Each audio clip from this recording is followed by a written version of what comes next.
Bonjour à tous et bienvenue au tutoriel du livre à colorier Ma Gamme. Nous allons explorer les différentes techniques de coloriage que vous pouvez utiliser pour faire passer votre compétence en matériel de crayon à colorier au niveau supérieur. Vous allez avoir besoin d'un set de crayons à colorier. Je suggère un set de 24 ou plus afin de vous donner la meilleure variété de couleurs et bien sûr un aiguisoir bien pratique pour garder les crayons bien taillés. Dans la vidéo aujourd'hui, nous allons passer à travers les techniques dans la page à colorier d'automne. Dans cette page, je vais vous montrer comment obtenir un effet d'albe texturé. N'oubliez pas qu'il s'agit de supposer les couches. C'est très important.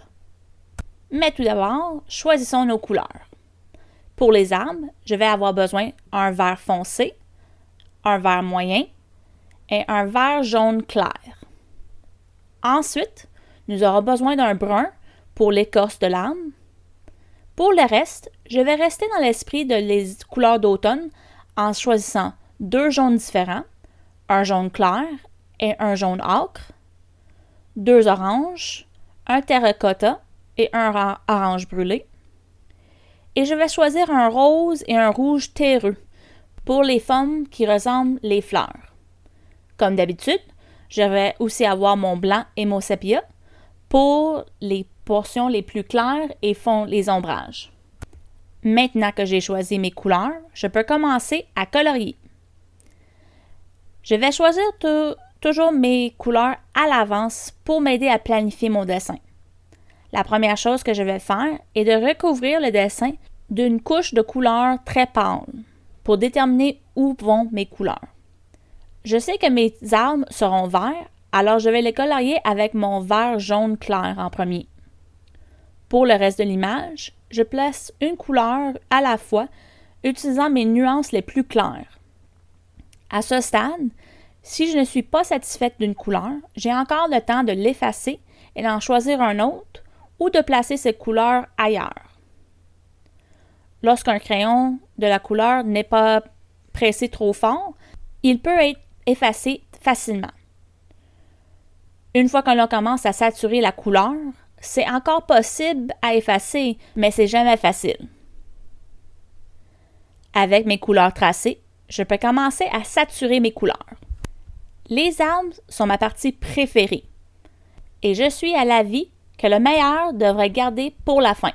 Donc, je vais le laisser pour la fin. Pour les sphères en haut, je vais imaginer que ma source de lumière provient des formes organiques en face d'elle et faire en sorte que le point le plus clair soit la portion à côté de la forme jaune. Je commence par placer mon ombre au coin opposé de ma lumière. Après ça, j'ajoute avec mon crayon blanc une tache blanche sur le côté le plus proche de ma source de lumière et après ça, mélanger avec mon orange. Je retourne aussi avec mon orange plus brûlé juste pour ajouter un peu plus de profondeur. Je continue avec mon orange jusqu'à ce que toutes les sections qui auront l'orange soient remplies. Je m'assure que chaque forme suit les mêmes règles quant à l'emplacement des points les plus clairs et les points foncés dans chaque section. Je garde ça assez lousse, mais uniforme.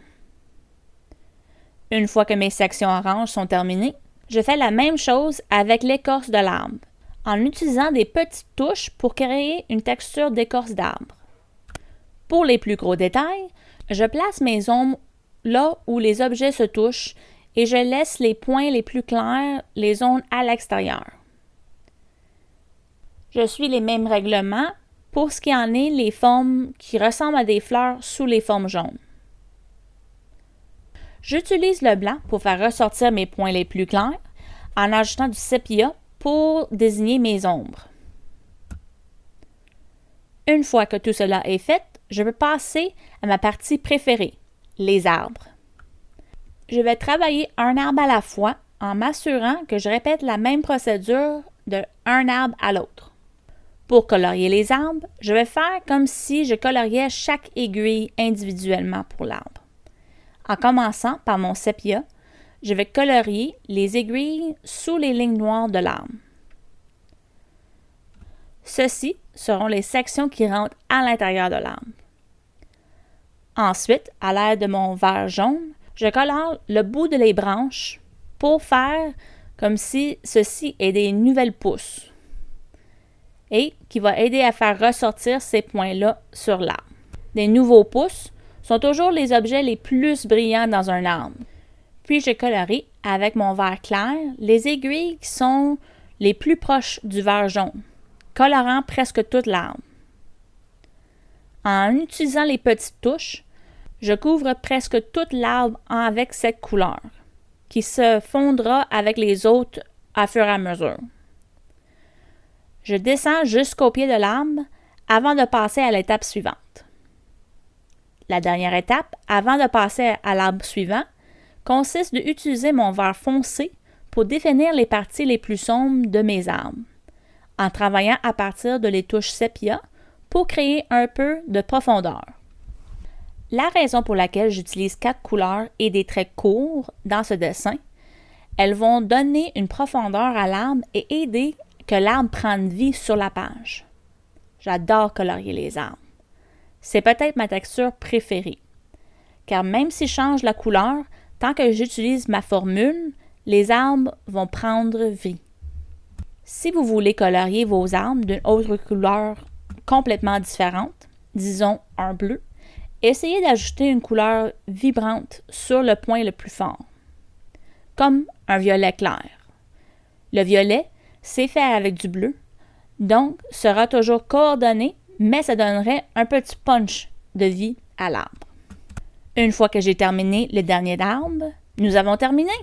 C'est probablement une des techniques les plus simples que j'ai à vous montrer, mais ça vaut chaque seconde. J'espère que vous vous êtes amusé parce que ceci est le plus important. Merci beaucoup d'avoir regardé. J'espère que cela vous aidera à passer au niveau supérieur en matériel de coloriage. N'oubliez pas de vous amuser et de vous rappeler où se trouve votre source de lumière.